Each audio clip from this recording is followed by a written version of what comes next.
من در ایران چون اقتصاد فامیلی خوب نبود منو گذاشتن سر کار از سن 10 سالگی.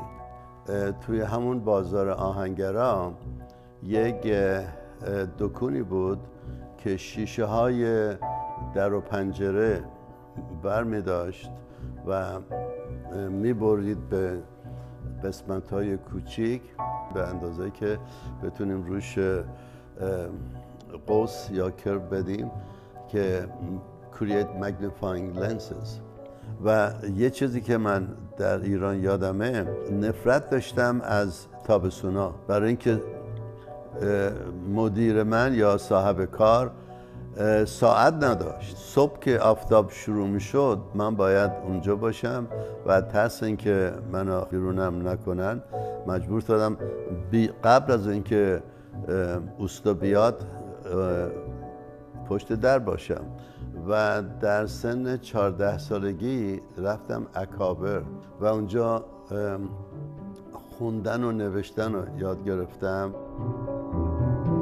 19 سالم که شد، چون چند بار فیلم های مختلف در سینما دیدم، این فیلم ها باعث شد که من ببینم خارج از ایران یا در امریکا مردم چجوری زندگی میکنن. تا زمانی که من در ایران بودم به جز مادر که گاهی منو بغل کرد هیچ وجود خارجی نداشتم برای هیچ کسی، نه دولتی، نه ملتی، نه همسایه ندارم. وقتی که از ایران اومدم بیرون تازه فهمیدم که من وجود دارم. وقتی من اومدم کانادا، مخصوصا شهر تورنتو از نصفم کمتر بود. وضع اقتصاد خوب نبود. من حتی شروع کردم به یک فروختن عینک به $8.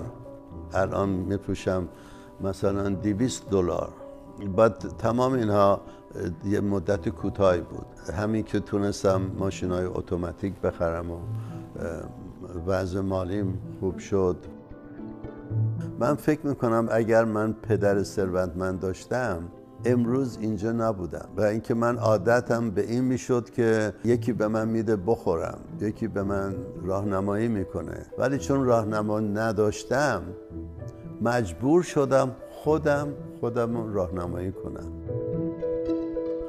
من ذاتم ایرانیه ولی کن موفقیت من، پیشرفت من، هر چی که دارم مدیون کشور کانادا هستم و از اینکه کانادا به من توجه کرد، کانادا من کشف کرد و این کشفی که باعث شد که من به اینجا برسم.